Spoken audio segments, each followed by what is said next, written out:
All right, I have done the things to the things. What's up, everybody? I'm on location. Thank you for joining today for Tuesday Feels with Ricardo Sturdivant.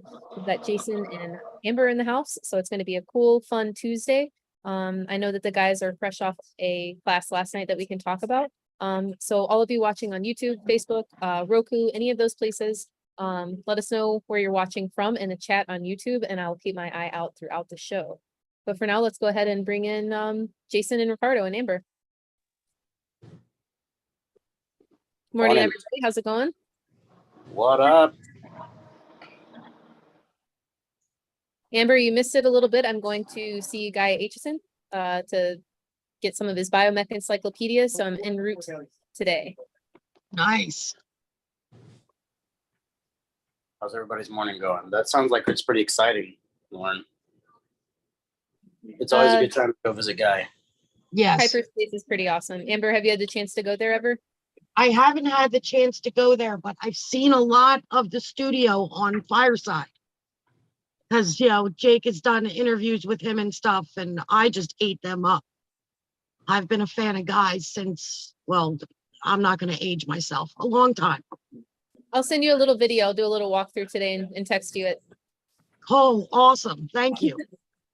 Maybe not today, but I'm saving my pennies. One day I will get a tattoo by him. Mm-hmm. It was a really, really great experience. I know Jason, Ricardo, and I can all say that. Oh yeah, big time. Maybe I'll let him do that. Ricardo. To do. Have you seen his Ricardo's arm yet, Amber? Yes, I actually just liked it on Instagram yesterday because I was looking at it, and I was zooming in, looking at all the little parts. I'm like, I'm gonna pick this apart, and there's nothing to pick apart. It's flawless. It's perfect. It's beautiful. And it's black and gray too. You know what I mean? Like you never really see black and gray from guys. So many values in it and so much definition. It's just stunning. Yeah, it was an awesome experience, man. Getting to spend that kind of time with them. I actually had I actually was pretty fortunate because I got to go down with Jason, and we ended up staying down there for 2 days. I think we were down there for 2 days, and he got tattooed like a beast for 2 days in a row. You know what I mean? And we did a bunch of video work and stuff like that too on top of it. So that was pretty amazing. And then I was able to go down there on my own and spend some time with him twice now. So that's been pretty cool. Nice. You know, it was such like a big milestone for me too. You know what I mean? Because like I've looked up to his work for like you said, forever. I've never not liked his work, you know? Yeah. So it's been a motivation and an inspiration for a long time. I've actually been getting a lot of messages. Hannah's work too. I'm sorry. I think the Beast wants to speak. Yeah, let's hear what you have to say, Beast.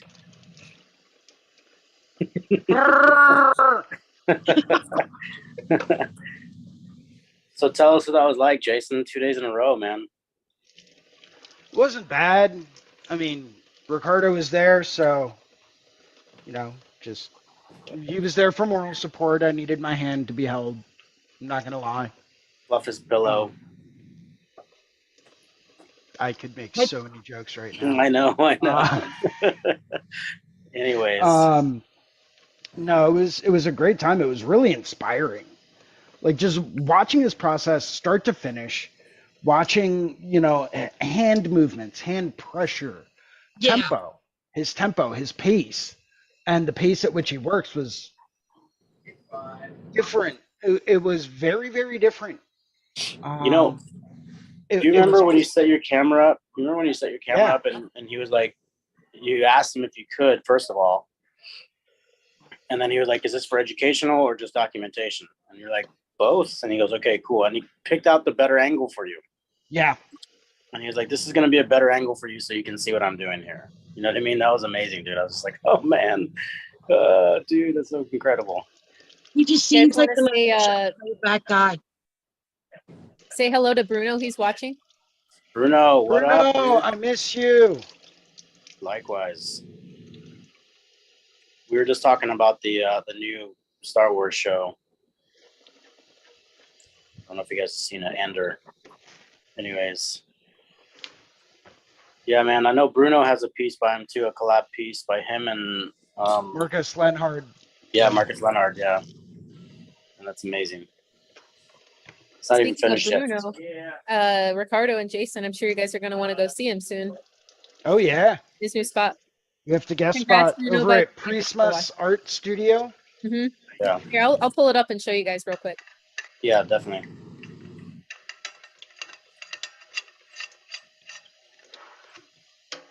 I'm going to go ahead and let James Wisdom into the house as well. What's up, dude? Once he gets in here, we'll say hello.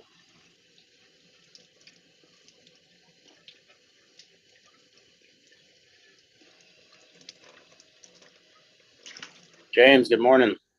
Morning. Hey, James. What's happening, gang? Not much, man. It's good to see everybody today.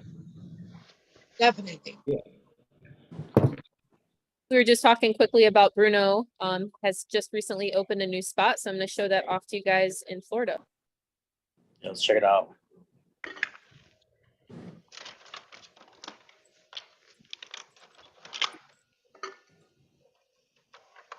Hell yeah. Ooh. Nice. I love that logo. It's simple. It's legible. Mm-hmm. It's bold and it's noticeable. Yeah. Oh, that looks great. Look at this guy getting all cool with the video techniques and everything.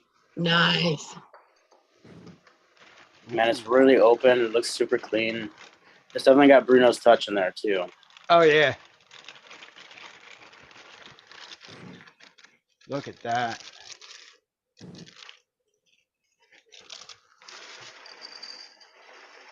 Nice, dude.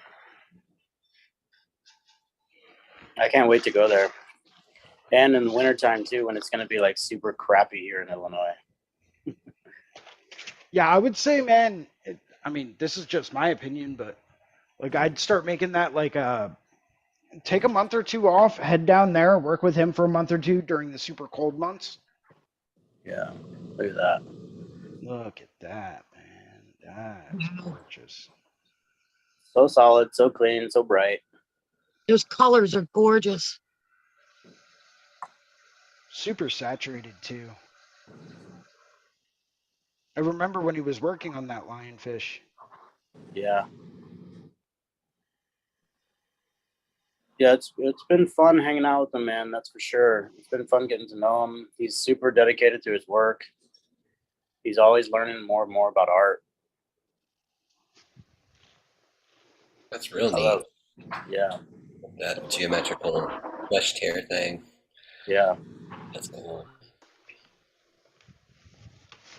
yeah. Super. It's like, man, I love seeing work like that, but I know I can't do it because like I have no patience to sit there and like really finesse all those angles and stuff like that. You know what I mean? It's like, oh man, super detailed work, dude. Good job, Bruno. I like watching Bruno work too, because he's, it's like delicate at the same time. The way that he works, what I've seen over the years, I like watching him work. Oh yeah, yeah. I can see what you're saying about that. Very patient. Very patient. When I say delicate, I'm not sure how he actually tattoos. I haven't been tattooed by him yet. Maybe one day. There you go. You Yeah, do no, he's a realize, good guy. Lauren, this gives us the perfect excuse to like head down there with Ricardo. Maybe we can kidnap James on the way. Well, Jason, how about a rescue mission to any of our friends in Florida that are experiencing or will be experiencing issues with the hurricane? I spoke to Litos, our friend Litos in Tampa. He's doing all right. And then my mom lives in Fort Myers, as well as Ananda, our friend Ananda. Oh yeah. They basically said they're stuck. Nowhere to go, really. Wow, really? That They're sucks. just gonna take the storm. When's it supposed to hit? Litos told me midweek this week, so I'm assuming in a couple days, maybe. Oh man, dude, that's crazy. So Bruno, if you're watching, let us know how you protect your studio in a situation like that. Do you board up? Do you appointments? I'm just curious what you're doing. I'm sure there's a lot of uncertainty. I can see Bruno outside with like 8 rolls of barrier film on a big stick, like trying to like wrap his whole Wrap studio. the whole shop. Hurricane No, Orange it's cool, Aperture. guys. I got this. We're gonna do a layer of plastic and then a rare layer of barrier film. We might go through a few rolls, but we can do this. That's smart. You just gotta hunker down and get some shrooms and whatever, and weed. Just joking. Well, the I'm people not that joking. I'm live in serious. that, That sounds like a good idea. Oh, Or if you're let's people see that what he live has in to making a say. those bottle of Bruno bourbon. says, places, they sorry to get interrupt. used Bruno to says, I it. miss I you mean, a guys. lot of ways. I Yeah. hope you're having a great morning. He would love to have all of you. You guys rock. He said he would like to tattoo me, so that would be awesome. And to all who understand mi casa es tu casa, he says. Also, Atomic, good morning. He wants us to scoop him up on the way, Jason. Okay, done. So- Let's just get like a list of people together. okay. Bruno's gonna be like, "Y'all are welcome. Come on down." I think Bruno likes the idea of wrapping the whole shop with plastic and Scentsy wrap. So good thinking. I mean, it would work. Yeah. It'd be kind of like bubble wrap. Yes. I And told then that Gabe way, if it floods too much, the whole thing can float. Yes. Oh man, that's awesome. a floating shop. See, using the noggin. I told Gabe he can be Bubble Man, like the God. prequel or the sequel to Bubble Boy. Oh, that's a good movie. No regrets, I say. I am working on a piece for today, this afternoon, that's coming in at 11. I'm gonna run it by you guys and see what y'all think so far. It's a rook bird, and I just now started some of the shading, but it's just gonna be the head. So That's sharp. thank you. My only concern is like the beak is so long. You know what I mean? The one cool thing about them is that, let me put the color in here real quick. Black on the end of the beak can be a nice contrast point. You know, Yeah. for some light shade around it. Something Is around this it. a gap filler piece or is this going on open skin? It's going on open skin. It's going to be on his hand, on the top of his hand. Ooh. Yeah, and that's my only concern is with the beak being so long, where it's going to fit. Like I'm assuming that the beak will kind of end up more pointed towards like the forefinger and the thumb area, you know.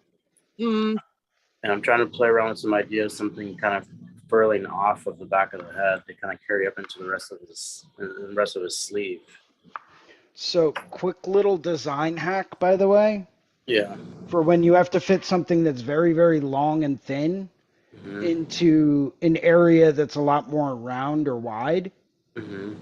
And this is something just to kind of mirror what we've been talking about through James's class yesterday, through the class with Sandy last night. Go with an extreme foreshortened perspective. It's going to shorten and spread out the entire design, make it not quite as long, but you're still going to get the sense that it's moving in a direction. Yeah, I was thinking about doing something where it's kind of like twisted, like where the head's kind of like turning, you know what I mean? And doing some of the chest and doing a little bit of the wing maybe.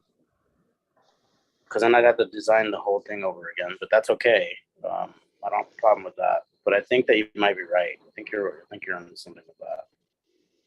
Especially that amount of space. It'd be really nice to see something kind of curled up like that. You know what I mean? Right. That's just what I was thinking. Or maybe I'm even gonna- having it looking a little bit more towards you. Yeah, you know, I like that idea, and I played around with that idea in my head earlier. But I mean, I just wonder if you'd be able to get the sense of the volume of the head and like the sense of the beak and stuff like that too. You know what I mean? Good point. Good point. I think it'd be more narrow than it would in that white space. I have been having a lot of messages from people lately asking me about the reinventing classes and stuff like that, and if it's been beneficial to me. And I gotta say, the coolest part about recently is that we've all been joining in, we've all been jumping in on stuff like that, and we've been seeing some advances in our own artwork and everything like that too. You know. So to all the people that are reaching out, yes, the question was, have I seen improvement and advances and benefits from the classes and stuff like that? The answer is unequivocally, yes. Yes. It's been awesome being here with everybody. It's been awesome learning tips and tricks from everybody, sharing and stuff like that too. If you get the opportunity to pick up the subscription and stuff like that, I would definitely suggest that. Just for the community alone, just for being surrounded with people that are as equally interested and investing in themselves, in the art and their own personality and their own person and stuff like that. Yeah, for sure. Hands down. So there I you go. concur. Yeah. I really agree with you. I think it's been sometimes it's difficult to find, exactly what you're talking about there, and so it is a special thing, So, and it really is. Uh, it's so geared for tattooing for what we do day in and day out, and then like the art part of it can get so lost. You know what I mean? The the fellowship part of it can get so lost. So it's important, and I think it's really helped. It's helped my art practice, my tattooing for sure. Just hearing other voices and stuff. I think it actually maybe helps me out with my own coworkers too, in another way. People that you actually you spend time in real life with. You're just more open to them, more vulnerable with them too. So there's something really that it's a building that I think is that happens. Yeah, for sure, man. I can agree more. I like the fact that like you teach quite a bit of the fundamentals and things like that, man. And it's like we were talking about the other day. It's when you're teaching and when you're talking about things, you kind of learn more about yourself and your own technique and stuff like that quite a bit. Whenever you're hearing yourself say it out loud, Mhm. Oh, Yeah. James, I got to teach the value scale to a bunch of Girl Scouts last night. Oh yeah, how'd it Yes, go? and I How'd they used do? your graphic because one of the requirements for one of the badges they were on, art badge they were working on, was learn value scale and perspective. Wow. So I gave them a quick lesson on value scale and perspective using my old high school art as, the visual from when I learned value scale and perspective in art class. And they Yeah, did really good. that's excellent. Well, again, I guess I'm seeing everybody, that I'm hanging out with in all these spaces, like everybody's improving and everybody's getting like, something out of it. So to hear that you're actually now, like you're teaching it too, that makes total sense to me. So, I mean, I think that's awesome, Amber. Thank you for sharing that for sure. You're welcome. Keep When doing I it. blew out my knee Yeah. and wasn't going to be able to be a dancer, I thought about being an art teacher. Yeah. Yeah. I was either going to be an art teacher or a tattooer that also taught art. Either way. there you go.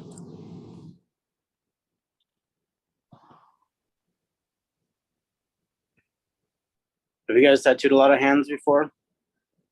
A couple. Done a few. On my share. Yeah, man. I enjoy them. It's a privilege to be able to like have somebody like prime real estate like that. You know what I mean? Yeah. I've done more fingers than the base of the hand, though. Oh, really? Yeah. I actually just got hit up yesterday from a client that wants me to tattoo her whole throat. Oh, yeah. Like, Tough. It's a tough spot. and I mean, apparently she's got tattoos on either side of her neck, so I'm not sure what area I have to work with. But I know she said she wanted it to go like right up to underneath her chin. And Challenging to stretch so you don't choke them out too much. You know what I mean? Yeah. You know, be careful with that. Just kind of I'm Almost. not joking. I'm like that kid. You got like stretch carefully so you don't choke them. But Yeah, because I think usually you questions for rest the your. managers. I've rested my palm on like this area of the neck. You know what I mean? The side here, You can definitely see their head get a little red sometimes. You're like, oh shit. Sleeper hold. Yeah, exactly. It's like that's not the pain of the tattoo. They're actually losing Yeah, blood. they're losing muscle.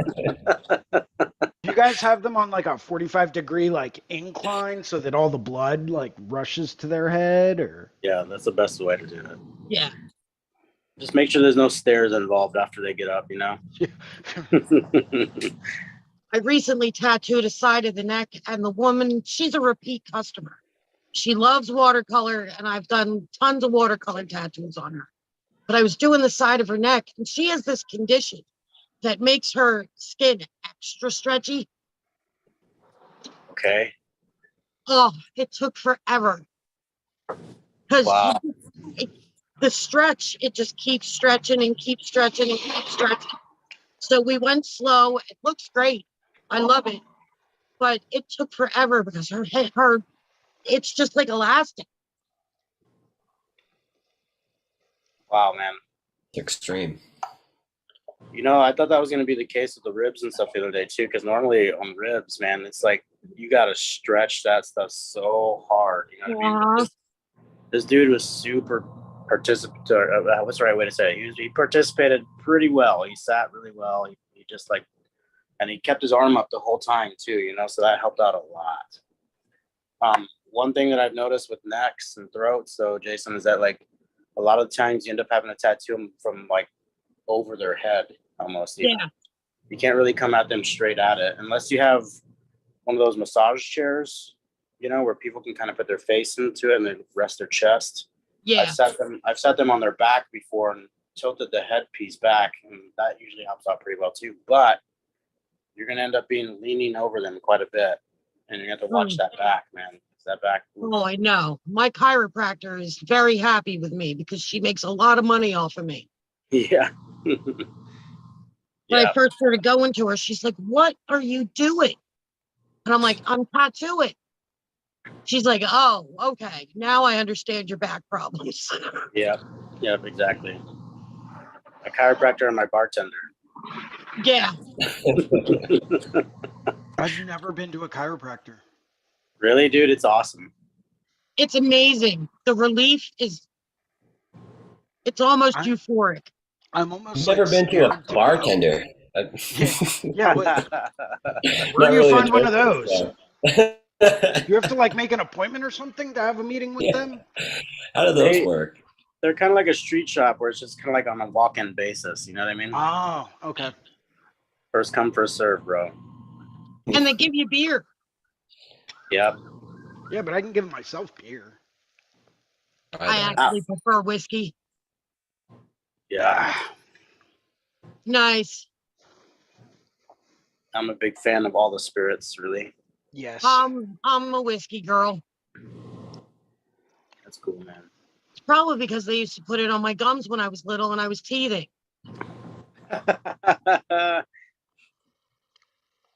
Gave me a taste for that Irish whiskey early. A different time. I was living in Chicago, and all the weed stores opened up. Then there was all these bud tenders, and so it was like this, you know, the new word. You think you know about something, and then and then you meet this kid who knows, went to weed college or something, and they're like, so. But yeah, no, you get the hang of it. Same thing. There's a speakeasy right here in Indianapolis. It's somewhere by where I live at now, so I want to go check it out. It's some kind of really interesting, like cocktail going on. It's probably going to be a good time. But that's the thing. It's like it's totally nondescript. There's no sign for it. You know what I mean? You got to find it. It's like find the door and then you get in. So it's pretty cool.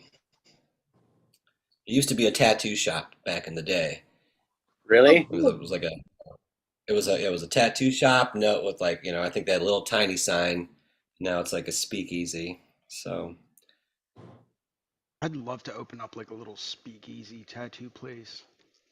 You have to like knock in the right sequence in order to be let in. Totally. You gotta guess the picture on the card to get in. No, this isn't. I mean, as much as that would be awesome to be like Constantine like that, I don't think very many people would get it. I'm so glad you got the reference. Oh yeah, I missed it. What reference was that? Constantine. Constantine. I love that. I haven't read too much of the comic. I mean, the movie I hear has deviated quite a bit from the comic and stuff like that, but It does, but it's good. yeah, I keep hearing rumors about a sequel. that'd be awesome. That'd be pretty cool. I like Keanu Reeves. Yes. Another very chilled Zen guy. Oh, totally, man. That guy's great. What did you guys end up getting your 30-minute drawing in last night for the still life? Yes, sir. How did it go? All right. I mean, it was 30 minutes. You know, obviously, if we had had longer, things would have been more developed. It was a very tricky pose, though. Was an archer holding a bow, but holding it pointed downwards at an oblique angle with crisscrossed legs, and like one shoulder was back a little bit further. Mm-hmm. So it was really interesting to see the subtleties in the way that the varying body parts and shapes overlapped each other and obscured certain parts here and there. And then this part comes, you know, from the back to the front, you know, to hold, say, the bowstring. So it was very tricky as far as the natural lines and angles that were created, and the way that the body was laid out. You know what I'm saying? Yes, I do. So it was interesting. It was tricky, a lot more tricky than I thought. Which method did you go with? Did you go with like the blocking in method? Did you try that technique with it? I've been using a combination between that and volume sketching Yeah. for a little while now, and I personally have found that when you combine the two, Mm-hmm. it makes things move so much faster. But I've also started to dive back into one thing that you and I talked about a while back, and that was almost like instead of focusing on the positive shapes, focused on the negative. Yeah, for sure. Look at the spaces created as opposed to what you're trying to see. Yep. Like the And like so I've been yeah. trying to get back to that. Nice, dude. Yeah, that helps me out a lot, man. You know what I mean? Like it's so much easier on my eye to kind of like see those shapes inside on the exterior of the body rather than the interior of the body.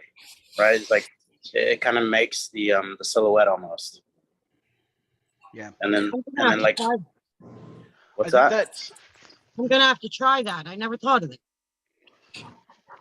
I think there's also something to be said for it because when you're focusing on the negative space around the body or around whatever, you know, body part, position, whatever, um, since that's what your primary focus is, you're no longer focused on the idea of what it is you're trying to draw. Yep. You know, which is like pretty interesting because most people, when you sit down and you say, okay, I'm going to draw a head or I'm going to draw this person, most people sit down and they're like, oh, okay, I'm drawing a person. Yeah. But then our preconceived notion of what that person is going to kind of look like, So you're not even though we necessarily might be drawing what looking you at a think. picture, even though we might be looking at a picture, our mind says we're drawing a face, we're drawing hands, we're drawing an arm, we're drawing a leg. But when you move away from that concept and what we think we're supposed to be drawing, Right. and what we think a face is supposed to look like if we were to draw it, and what we think a hand is supposed to look like if we were supposed to draw it. If instead you focus on something that is not that, but still creates that form, I Yeah, think that's totally. pretty enlightening there. Well, not only that, it kind of helps you wrap your head around the idea of, I think James was talking about it, about like what it is that you're actually seeing, right? Like you're talking about right now. Like it's I had a I was fortunate enough to kind of stumble upon like this portrait artist teacher in junior high in Peoria. I moved around a lot as a kid, and we ended up in Peoria, Illinois somehow for a little while. And the teacher was awesome. She actually told me when we were drawing faces, you know what I mean? She was the first one to introduce like the whole drawing from the right side of the brain book to me, and drawing upside down and things like that. You know what I mean? But not only drawing upside down did that help me perceive the shapes and stuff a little bit more, but she also told me that like when you're trying to draw a face or a human figure, especially with the face, we're so used to the communication that comes from it, right? It's in a literal sense. Like we try to, like when we're drawing, we can't wrap our head around the idea that it's not this literal thing. You know what I mean? It's an abstract shape. It's an abstract tonal value. It's an abstract, like composition. You know what I mean? And it was pretty interesting to like think about that at that time, and it helped me out a lot. You know what I mean? I think that's what James was saying the other day. Is like, and what you're saying now is, don't pay attention to actually what it is that you're really drawing. Try to like look at what it is that's composed of, right? Yeah. And it's just all those little shapes and stuff like that, man. You're right. There's an old philosopher that says, you never step into the same river twice. And so I like that, dude. I like that. You may never step into the same river once, it's always changing. And so, we try to capture this moment in time, and it's a representation. It's never the real thing. But again, it's, people will interpret it, and there's something magical that, like you said, like, you kind of abstract this thing and somebody else can still, they can still read it as a figure, as a face, or as something. Yeah, it's funny how that works. It really is. Yeah. Well, I like that philosophy, man. That's pretty cool. One of the things that I recognized that in too was earlier this year in April, we did that artist gathering. It was awesome. The artist retreat up in New Hampshire. And it's the first time I ever did plein air painting. And you want to talk about things changing rapidly and what it is that you're trying to represent and stuff, man. That's one way to try to like stretch those muscles out for sure, dude. Because like, wow, man, you got to really just kind of hone in on simple shapes, placement of subject matter, and like the composition. And then like more or less just really just block in those tonal values. You know what I mean? Like it's incredible. And like, I love those paintings that I see now more and more because of how simple the shapes really are. And they're so suggestive, you know what I mean? Yeah. But they're so effective too. Like, it's like the further away you get from the painting, the more realistic it looks. And then the further up, the closer you get to the detail, the much more you appreciate like those brush strokes and things like that too. Mm. Well, I think it's interesting because like the history of that, practice was, artists would go out into the world to try to capture something like that. But the point was to bring it back into the studio. So you can make this studio painting, and there would be, because that's what people wanted. But over time, like you said, the audience really began to appreciate the beauty of that, like that you're recording this experience like in real time, and there's something that you capture there that it's like a gesture drawing. It's it's the same. It's that quick movement. It's that quick sort of interpretation. Yeah. That gets lost, in the translation. It just something about it gets missed. Even though it probably does make your studio paintings more beautiful. Even though like all this practice that we do, the sketches that we make for a tattoo.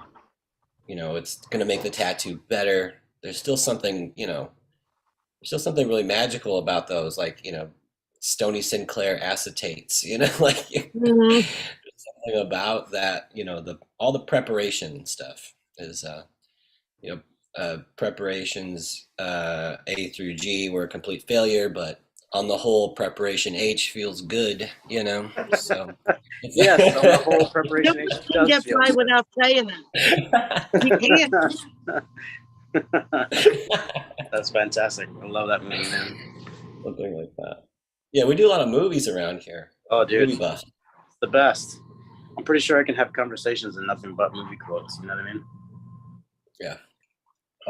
No, I do. I like that too, man. I like the idea that there's a voice that kind of comes through with that process as well. You know, each artist has their own interpretation. Each artist has their own like technique, so to speak. You know, it's based around a generality of the process. But I mean, in the end, your voice always ends up kind of coming through. You know what I mean? I did Yeah. see something the other day that said, you know, if you're trying to learn, copy as much as you can first. Yeah. You know what I mean? And I think that's just what I interpret that is as you're just learning how to function with these tools. You know, you're learning how to hold the paints, you're learning what the paints do.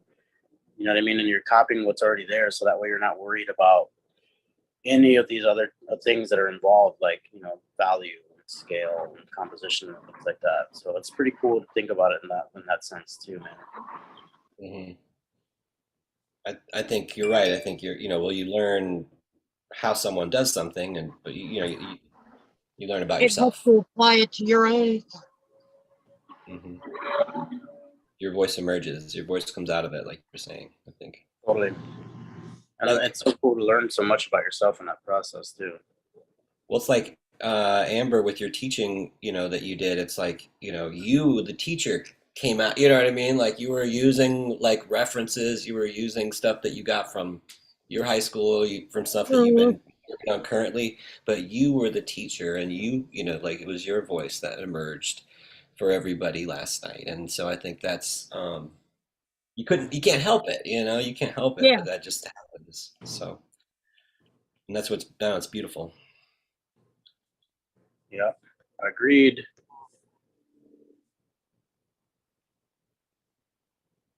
So anybody working on any fun projects today? I am working in fiber art today. Ooh. What's that? I am working in fiber art today. I've got this blanket I have to finish making for my aunt before Christmas. Oh, okay, fiber. I gotcha. So I am crocheting today.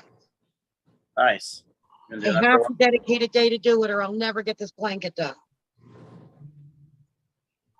Sounds like it takes some time. Thousands of tiny little knots made with a stick. My ex used to tell me you must be a witch because you just click the sticks together and count and voila, blanket. Magic. Yeah. I've got an interesting project I'm working on this evening, but it's not a tattoo. It's in preparation for the West Virginia show. I'm trying to consolidate 21 some odd new flash design and images that I came up with for the show. I'm trying to figure out the best way to go through and not display them, but I'm debating on whether or not I want to do a couple per page and then cut them out and have them as loose designs, or if I just want to keep them all on one big piece of paper. Like a poster board kind of. Kinda. Would you prop that up in on your table? If I'd you did the probably poster lay board? that down on Yeah. the table. Yeah. With like a little piece of plexi over top that says, please do not photograph designs or whatever. I've run into that before at different shows and always kind of irks me. But it's a show, so you're not going to be able to pay attention to the front of the booth the whole time. Right. Right. So I always like to do that just as like, and then that way, if I catch anyone like actually doing that, it's like, yo, can you not read? Like, come on, man. Like I never learned to read. You But this, you might, you need one of those flash racks we were talking about a couple, Oh, like last God. week or something. yeah, dude. Yeah. Mhm. You know So what I I had? was actually looking at doing something like that for a secondary option. Oh yeah.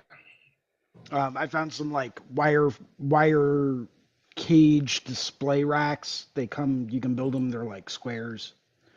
Um, well, they're not like pre-set up as squares, but you can move and adjust different panels and stuff like that.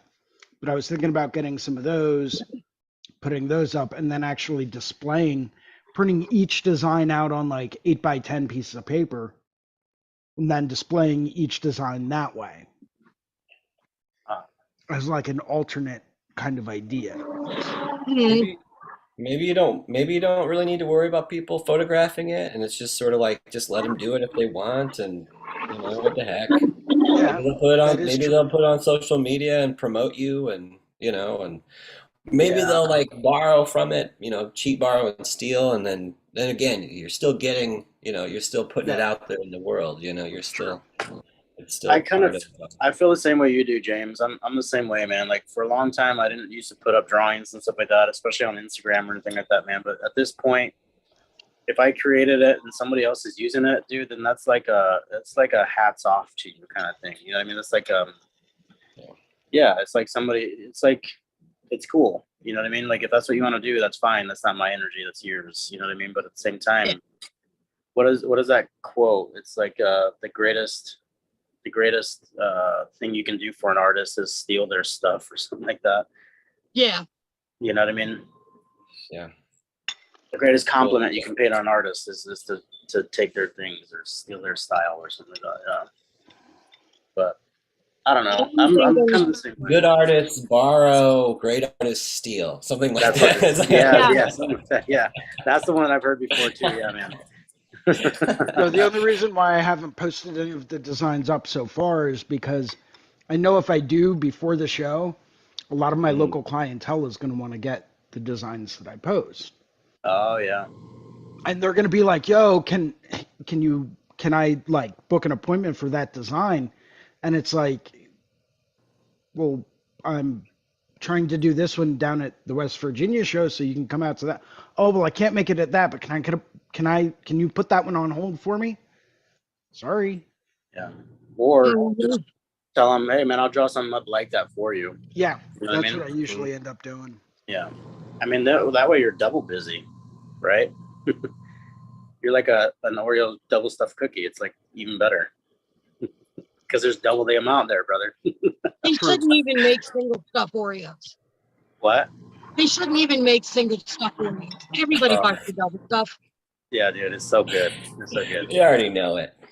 I just learned this trick last night about putting some milk and like some small amount of milk in a cup and then just cramming some cookies inside of it. I was like, oh my God, it's like cookie cereal. It's Oh, I love delicious. cookies and cream. Never done it before. I was in heaven.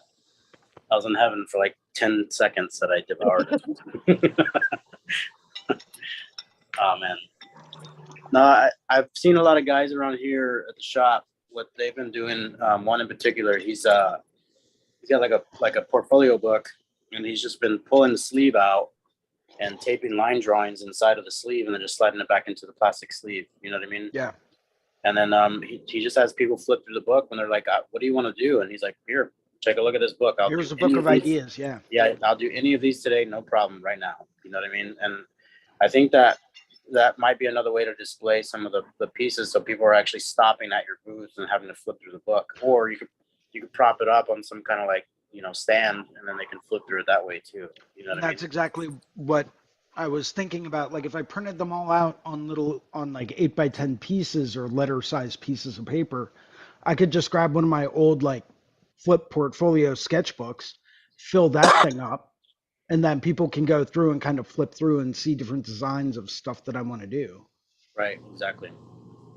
I'm, I love. I'm just so excited for you, Jason, that you have like awesome clients, like that I they do. want, they're gonna see it and they're gonna like hound you for it. Oh yeah. That's awesome, man, and that's a great problem to have. And I think, Mhm. but also it's Flash too. Maybe you just sort of tell them like, you know what, great minds think alike. Yep. This is Flash. You want this Yeah. Flash? you're gonna have a twin flame out there with this same flash. You guys may meet one day, and you never, start a family or something. So that is You know? something that I've actually considered doing, is doing more like individual flash designs and letting people know, like, listen, you're not going to be the only one out there with this tattoo. Like, you might be the first one out there with this tattoo, but you won't be the only one. Like You'd it. sign them. You could number them like a series of prints. You know Zero what I mean? zero So- one. Yeah. I'm only gonna do 666 of these. That's Yeah, it. Right? exactly. And Yeah, yeah. I'll do 667 so that way I can be your neighbor. that's it. Yeah. I'll be 670. I'll be down at the corner. All right, cool, man. We will just like kind of skip down to your neighbor. Oh, yeah. Yeah. No, I like that idea. I think that's a great idea. I mean, I think especially if that's the purpose of this stuff. I mean, if you're gonna do one-off stuff, that's definitely some things you keep kind of closer to the chest and stuff like that. You know what I mean? But I mean, dude, even if you guys have had to experience this where people bring in actual tattoos for their tattoo appointment. They're like, this is exactly what I want. They're like, no, dude, I'm not going to do this exact tattoo for you. And then you see them done sometimes too. And it's like, they didn't take the time to like, take the warp out of the image or anything like that. And it's even more warped on the body and stuff. You know what I mean? It's like, dude, I mean, I'm going to agree with James there. I think that's a good idea to kind of like just run it past people first and be like, this is a flash set, man. You know what I mean? Like if you're going to get it, other people are going to have it, dude. And I think a lot of people are okay with that, to be honest with you. You know what I mean? Because it's your drawing one way or another. It's your creation. I love your flash at the shops or at the shows, man. They're great, dude. They're clean as hell. They're super fun. You know what I mean? And I think a lot of people would enjoy it, dude. That's the spirit of Flash too. You know what I mean? That it's supposed to be, that's Flash. Yeah. That's Flash. So, but I hear you. Like the custom design stuff or the one-off things, and that definitely should be. There's definitely a place for it. So, but maybe you don't display it or something. I don't know. I don't know how you deal with it because you're right. I guess if that's really what you're trying to go for, then we're really at that problem that you're describing right now. Like how can you market that sort of a thing, the ultra secret, the speakeasy. Right. The speakeasy designs. Yeah. I think the best way to do that is just tattoo nothing but tattoo artists. So that way, all you do is just draw for them, and that's it. You never post it. You never, the only time. I mean, there's a lot of artists out there, dude. Marcus Pacheco has not had anything online since the 90s. You know what I mean? Early 2000s and stuff like that, dude. And his stuff is phenomenal. I mean, look at Philly Blue and stuff like that, dude. And even Jeff Gogwe. More recently, he just pretty much took his Instagram down, has his own website. That's it. You know what I mean? So it's hard, dude. It's hard. It's a give and take. I think, especially with where we're at in our career and stuff like that. But I'm still gonna go back like with what James is saying. It's like if somebody's gonna take it, then that's awesome. Dude. Like that's a compliment, bro. Like cool, good for you. Yeah. Just do it. I mean, because like I've been saying, dude, you post it on Instagram and somebody's going to see it and try to like take it down the street. Yeah. I did these fire you get what you pay for. You get what you pay for, I tattooed this fireman EMT one time and I took the caduceus, but instead of the wings and things like that, I used fire hoses for it. You know what I mean? Oh, cool. And instead of the staff and the snake, I ended up using the pry rods that they carry as the staff, and then I used the end of the fire hose as the snake and stuff like that. You know what I mean? So that was pretty fun. And I posted it online, and about a year later, he's like, "Hey man, how's it going? Just wanted to let you know that I love my tattoo. People dig it at the firehouse and stuff like that." I was like, "That's cool, dude." He goes, "But check this out." And he sent me like 4 or 5 images of people that have taken the image and got it tattooed on them too. And they were busted. Some of them were busted because, like I said, they didn't take the time to redraw it or anything like that. You know what I mean? Just lay it down on flat pieces of paper. I saw one on the set of ribs and stuff like that, and it was just all jacked up, dude. But we kind of laughed about it. You know what I mean? He's like, this is pretty neat, dude. People are taking the idea. You know, they love it, and it's true. So that was fun. Yeah, there's something about the whole, we don't really copyright stuff because we infringe on it so many times. Yeah.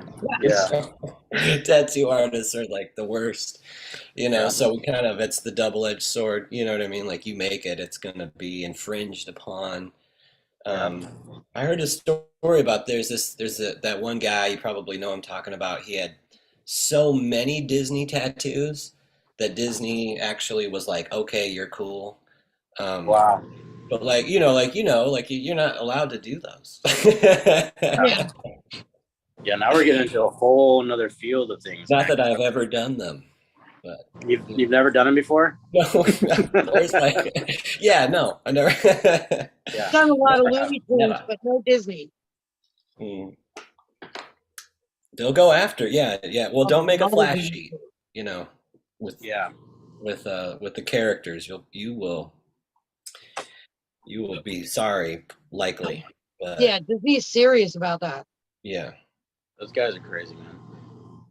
Same with professional sports teams and things, you know what I mean? Like, Hmm. something that we have to do, some artist made that stuff and we sort of just, infringe upon it, and it's part of the job. But yeah, like you were saying, Ricardo, like, your design that the firehouse, all the fire guys, now they use it as their image, as their icon. Yeah. It's awesome that they do that. It would have been cool if you Yeah. could have done more of them or whatever, or made more, Yeah. gotten more credit or more money or something. But but still, it's like, you were a part of this really important thing for all these people. That's the thing that I like the most, man. I think that's where the passion comes into play more than, I mean, dude, honestly, I'll tell you guys for real. Like, if we were on some kind of trade system, I'd have no problem just tattooing for trade shit. You know what I mean? Like, at all. But unfortunately, we live in this world where like money is the king. You know what I mean? And we have Yeah. we kind of gonna have to play the game. You know what I mean? So that's just the reality of it. I've always told people that I've taught how to tattoo or anything like that, that as long as I had one guy, him and his girlfriend, they opened up a farm to table restaurant, and they were struggling. You know what I mean? And they were like, "Well, you've been running your own business for how many years?" And I told them how long at the time, and they asked me what the idea of success was. You know what I mean? And I told them, I was like, "Dude, if you're paying your bills and you're eating your food and you're doing what you enjoy, that's all that matters." You know what I mean? Other people have different definitions of that, and that's fine. You know what I mean? But my definition of success is that I get to live a comfortable life. I pay my bills. I don't have anybody hounding me for money. You know what I mean? And it's all that matters, dude. And I get to meet people and do things and experience new shit all the time, dude. It's great. Like, man, what a cool fucking life, dude. What a cool fucking Yeah, life. they And were I think, talking about that last night on the paint group, that, tattooers kind of beat the system. yeah, entirely. We Totally. got out of the rat race of normalcy. Yeah. Quote unquote normalcy, right? Yeah, that's exactly it. I'm so fortunate, man, and it's so awesome. So awesome. I mean, we get to travel, we get to draw on people daily. When I first started tattooing, I started my own shop, and there was literally like, there'd be a couple weeks that went by that I'd be sitting in the shop like nobody would come in at all. And I was like, man, what am I doing? What am I doing? And every time I would put on the little sweater vest and a long sleeve shirt to go to a temp agency to try to get a job, somebody would walk in for a tattoo. You know what I mean? It happened The twice. universe telling you. Yeah, dude, exactly. That's exactly it. Just gotta keep That's that. called the tattoo gods are speaking to you, Yep. right? Yeah. Yep. The tattoo gods. That's why I always felt like, the rent would get paid because, like, couple days before, you get a couple of walk-ins, and then Got it. all right, rent is paid this month. Yeah, exactly. That, and Don't really have to worry. you learn some fun jokes too. You know, when the bill collector's calling you and you have several of them calling at one time, you tell them, look, man, I put all your guys' name in a hat. I shook it up. I pulled it out. Yours didn't get picked this month. So, maybe next month, dude. It makes me miss when you had to send your bills in to get paid. I'd accidentally quote unquote, Yeah, yeah, send the exactly. electric company the check for the gas company, and oh, I'm sorry, let me redo that.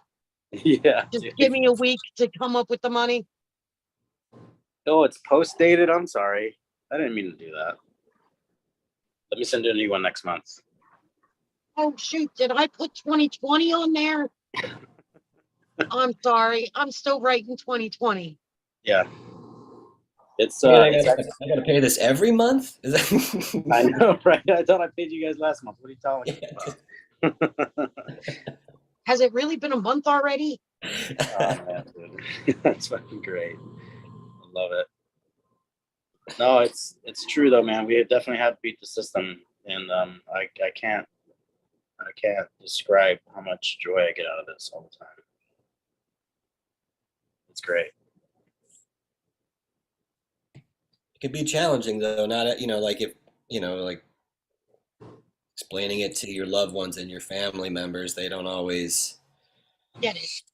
It's hard. Like they don't get the fulfillment that we would get, and then so it doesn't make sense. I think sometimes, and then it can be a challenge. It can be challenging. You got to sometimes you you don't get paid for sitting there. You have to work when the work is there, and so there's late Yeah. nights. There's and sometimes sometimes like we were talking about, like it can be a close call Yep. getting those bills paid on time. So it's easy to keep the faith, but I don't know, it can be tough. Well, let's talk about the reality of what we're saying here, the money thing and bills thing, right? Like one way or another, you're paying for something, Right. and in your life, there's so many people that I've tattooed and I've heard them say, man, I hate my job, dude. I hate it. But I get all these benefits, man. You know what I mean? I get this 401k at the end of 30 plus years, dude. And it's like, but you go into work 5 days a week and you're spending 40 plus hours at this place that is just draining your life out, dude. You know what I mean? So one way or another, you're paying for your time and one way or another. And if you can enjoy it while you're struggling, quote unquote struggling, then man, you're winning, dude. Yeah.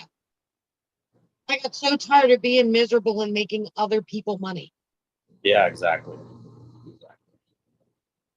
I'd rather work for myself and struggle until I make it. Totally. And how much more worth does that have for you too, to know that like where you came from, where you are on that at now? Yeah, too. just the satisfaction of knowing that everything I do benefits me directly. Yeah. Not some corporation or some rich guy. Yeah. That makes a big difference. Not only that, but like you own your business and they can't really put a value on it because you are the one that's making the work. You know what I mean? Yeah. The only thing they can really put a value on is this stuff that you have, all this crap that can burn down in an instant and you just go buy more crap. You know what I mean? Yeah. But you can go anywhere you want to and do what you do and do it well, as long as you want to. That's invaluable. As long as you want to put the work in. Right. Totally. But when it's something like tattooing, that's that much fun and you're that passionate about it, it doesn't seem like work. No, not at all. I think this is one of the things that Jason and I talked about when we first like hung out with each other too. Stuff like this, man. It's cool. I always feel like I'm getting away with something. Yeah.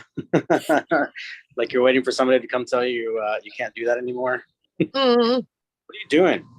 Where have you been? You've been missing from class this whole time. Yeah. Where's your real job? Go back to your real job. What are you doing drawing on people? Yeah. I always love it when people say real job. And it's Oh, like, so what constitutes a real job?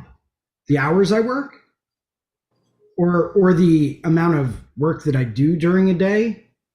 I consider quote Maybe, unquote maybe how much I make.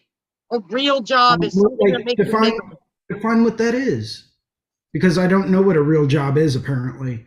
Because I'm working 12 to 16 hours a day, putting in all of my effort, even after I leave the office. I'm usually up by like 8:39 and immediately start working. Whether it's prepping for the day with drawings, working on a side project for art, running prints in the morning. Like, so explain to me again, what's a real job? yeah, totally. Yeah, maybe I should call it a mainstream job. Oh, wait. A real job is where I have to go to work every day and be miserable with what I do. Yeah. Yes. Yeah. That's right. What's Be that saying? miserable working for someone else. Don't hate the player, baby. Hate the game.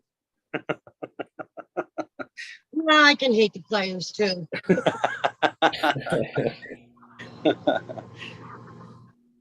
No, yeah, man, I agree with you, Jason. Like that's the other part of it too that a lot of people don't see is the work that goes in after hours. Yeah. All the after hours work, man. Like it's there's a lot to it. There's a lot to it, and that's usually what I tell people whenever they first come in and they're wanting to learn how to tattoo or something like that. It's like they're asking me questions about how to get into it. Like the first thing you want to know is that this isn't as glorious as you think it's gonna be. You know what I mean? Like you're gonna lose relationships. You're gonna lose some friendships. Some family members aren't gonna appreciate you. You know what I mean? Like you have to understand that there's a lot more at stake here than what you see at face value. Like I don't just sit here and tattoo. I go home, I draw, I paint, and I love it. Mm-hmm.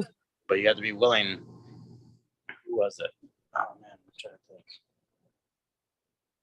Oh man, Bukowski. Bukowski has this poem about going all the way. You know what I mean? And he's like, he talks about that. He's like, you might end up on a park bench. You know what I mean? You might lose loved ones. You might lose your wife. You might lose your husband. He's like, but you have to go all the way. I love that. I love that poem. Charles Bukowski. Yeah, I've gotten in some shit with people because if tattooing comes first, Yeah. if I can't date someone who doesn't realize tattooing is going to come before them. Yeah. Tattooing is it for me. That's who I am. I'm an artist and I need to create art, or you're not going to want to live with me.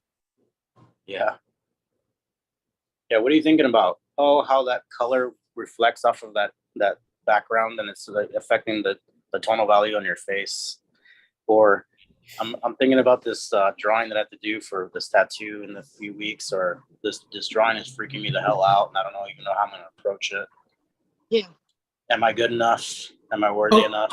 Wait. Yeah, You wanted me to that. lie and say that I was thinking about you, right? Yeah.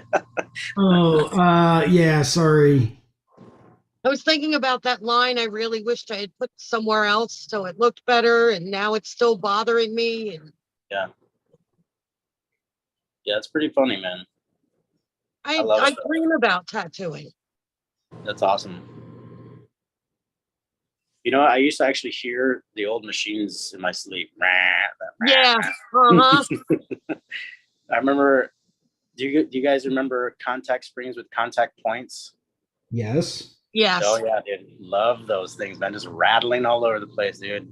Sound like a freight train. Yeah, and blinding us the entire time too. That arc right in the corner of our eye for hours. Yeah, I used to fall asleep at night contemplating frame geometry and rear spring gaps and awesome. spring thickness in comparison to armature bar weight, downward force and rear spring angle of deflection versus front timing spring angle of deflection. Like these were the thoughts I used to go to sleep at night with. Uh-huh. And now most of those are completely irrelevant because I no longer use a coil machine. Yeah. I'm so glad I don't have to think about those things anymore. Well, you know, I remember the first rotary pin that I got. They clearly stated to you, do not take this apart. If there's any problems, send it back to the manufacturer and stuff like that. I was like, yeah, no, I'm going to go ahead and take this thing apart and see how it works. And then I'm going to put it back together. Yeah. And I remember stressing for like 45 minutes, trying to figure out how I'm going to get these fingers to put all those tiny little parts back together again until I grabbed some tweezers and I put it back together. And thank God it worked again. So it's okay. But I think that's part of that nature of all those old machines, is like wanting to know how it works and stuff like that too, though, you know. That's probably like a natural inclination as well, because I'm always curious about that stuff. But Well, it comes from a very, very long-standing tradition of being able to fix our own stuff. Yeah. You know, and it's like, well, what happens if it breaks? I don't want to have to wait 3 weeks. Mhm. yeah. I will say though, one thing I don't miss is that machine running so perfectly for the little butterfly that you did right before your big appointment of the day. And then you go to use the same machine for that big tattoo appointment, and you're fucking with that machine for like 40 minutes trying to get it to run exactly the way it did for that butterfly. Mhm. And all you did was put it down gently. Yeah, that's all you did. That's all you wiped did. it down and put it away, and then waited for the next appointment, set it back up. And it's like, dude, I didn't drop you.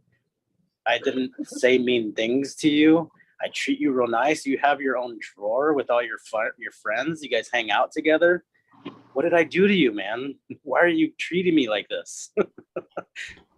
Because they're so temperamental. They are temperamental, but I love them.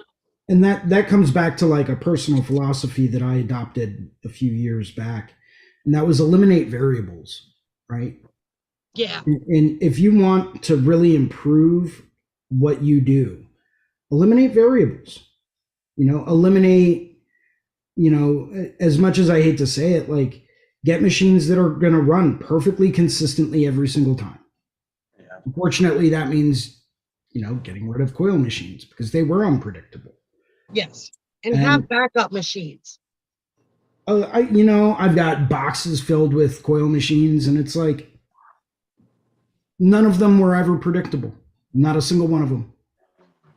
Because of rubber band tension, needle bar bend, because those are two things that unless you have very, very specific instrumentation, you're not going to be able to tell that this rubber band that you have on this machine during this tattoo is going to give you exactly the same tension that this rubber band has on this machine for the next tattoo, right? Yeah. Because you're throwing your rubber bands out after you're done every tattoo for sanitary purposes, obviously.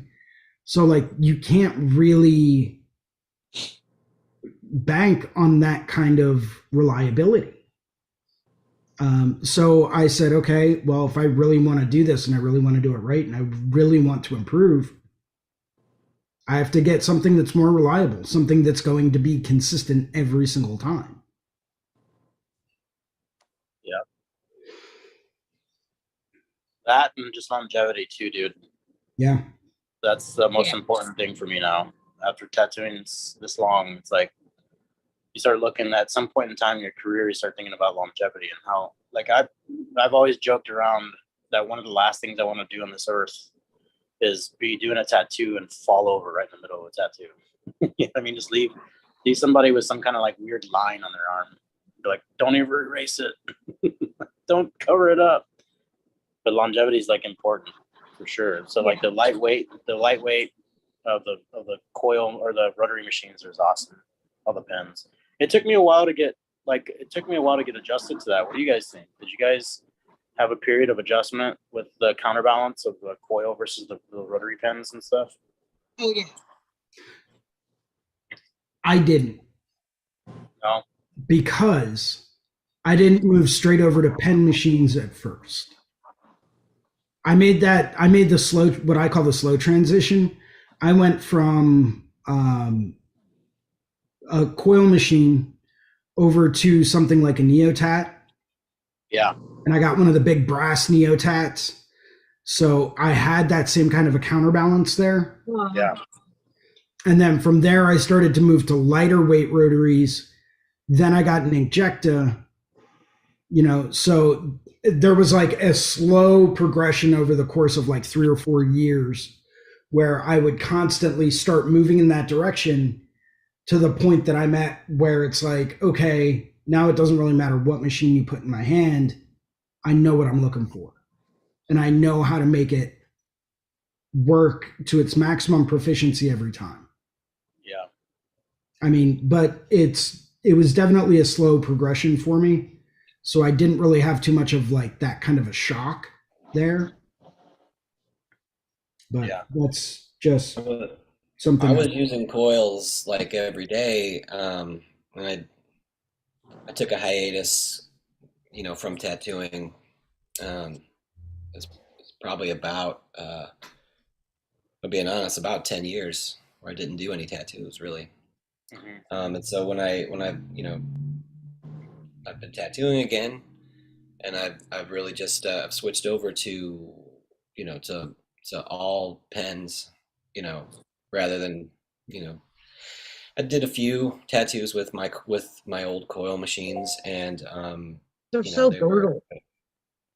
it is, it's pretty brutal. I comparatively, right? I'll, you know, just to compare them now, it's like, yeah, they are brutal.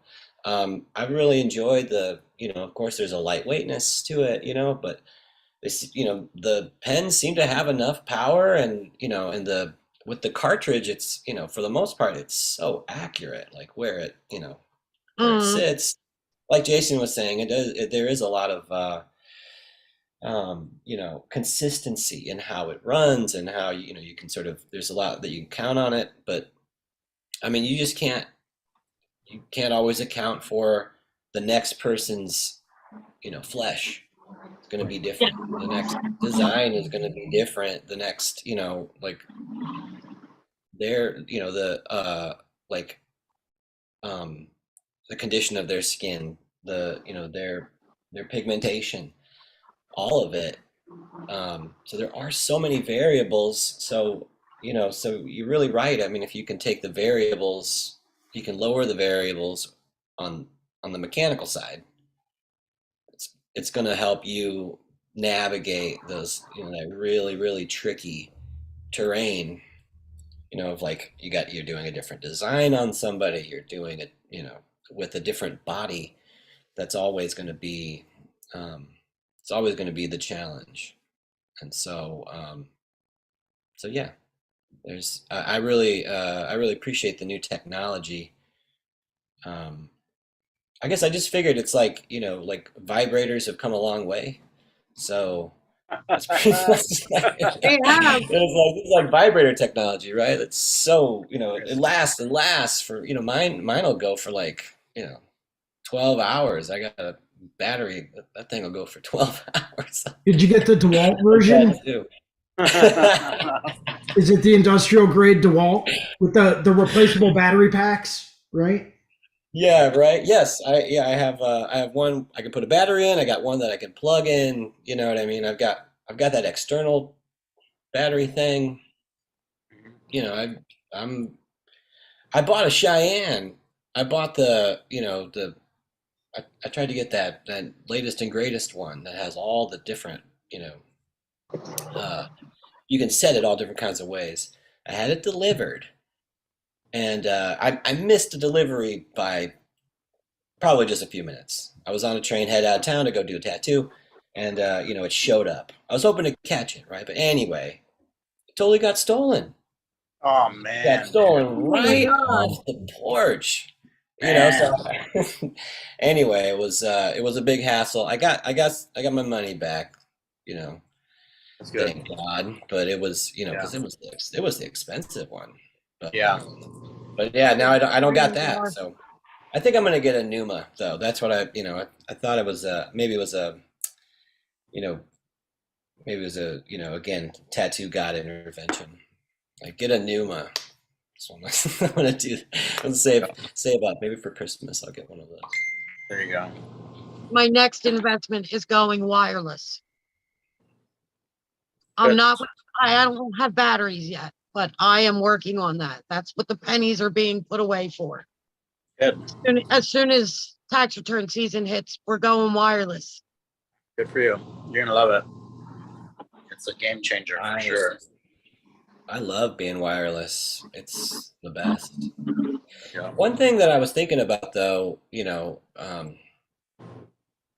I really miss my foot switch though. You know what I Yes, that mean? satisfaction of the foot pedal. Or having that I could turn it on and off with a quick, click of Tap. the foot. Because when I'm working, it's going all the time, and so as soon as the cap starts to get lower and lower, I Mm, gotta reach over, I gotta, take my hand off the customer, I gotta turn that thing off and then dip it, turn it back on. I mean, really, otherwise you're gonna ding the needle. You yeah. really are. So, I mean, it's yeah, first world problems, I guess, but There's a still, it would be nice though, I think, if there was some sort well, of like there's a foot control. Bluetooth foot there. switch. I was gonna say there are some Bluetooth foot switches out there on the market that you can get where that it'll do that function where you can tap it once and it'll turn it on, tap it another time to turn it off. You know what I mean? Ah, So I, look into that. that's awesome. I'm gonna look Yeah. into that because that would be I think that'd be a great help. It would really mm, kind of complete the kit. Yeah, Everything for would be sure. working. Do you use Cool any of guys. those? I don't use any of the foot switches anymore. I'm pretty much the machine that I have that I'm using right now. I'm gonna be getting a different one here pretty soon. I'm thinking about looking into the Bishop wand. I can't remember which one it was. I think it was a Bishop, but right now I'm using. I've heard a lot of really good things about the Numas though, man. I've heard a lot of really good things about those, and I've heard a lot of really good things about like some of the variations in weight that some of the materials are made out of with the varying degrees of the Bishops or the Numas. But right now I'm just using an FK Irons pen, and it's been working pretty well for a few years now. So I mean, it's not bad, but I've heard some things about them as far as them. Some people like them, some people don't, just for the performance factor out of them. You know what I mean? But I like it. I mean, it hasn't done me wrong so far. You know what I mean? I enjoy it. But I'm definitely looking to branch out and see what the differences are in the two, though. But I do have a guy here that does the Bluetooth split switch, and he loves it. Cool. You know what I mean? So he's got it to where you can set it on the surface. You can tap the surface, and it'll turn it on. Stuff is crazy. It's like, wow, technology, man, it's nuts. It is nice. But hey, guys, I'm gonna be getting going here pretty soon. I gotta get ready for this appointment that's coming in. So if we can just go down the line, maybe, and everybody give a shout out. Amber, you want to start with you? sure. I'm Amber Morgaine. You can find me on Instagram under Amber Morgaine and on Facebook under Amber Morgaine Originals and Looking Glass Inc. Awesome. James? Hi, I'm James Wisdom. You can catch me here on Reinventing the Tattoo, 9 a.m. Eastern, drawing for tattooers. Thank you, Ricardo, for hosting the show. Amber, it's great to see you. Jason, a pleasure as always. See you guys again real soon. Yep. Jason? So I'm Jason Leeser. I host the 1 p.m. drawing group, 1 p.m. Eastern time drawing group on Sundays. Skill building Sunday drawing group. Feel free to come and check us out. It's always a good time. You can always reach out to me on Instagram at Philly Inc. PhillYink. If you have any questions, comments, concerns, or anything like that, hit me up. Cool. Thank you, everybody, for joining today. I appreciate all of you guys for jumping in on the Zoom, man. Thank you for taking the time to come hang out. Jason, appreciate you hosting and stuff like that last minute, man. Thank you so much. Lauren, always a pleasure for all the work that you do. Thank you so much. You're a very dedicated person. It's awesome to know you. Jason, can't thank you enough for all the fucking benefits that I get out of hanging out with you, man. It's great. Other than that, you're a really rad dude too. Nah, for real though, guys. James, man, your classes are great. Amber, it's always good to see you. Good to see you. I can't thank you guys enough, man. You guys have a good day.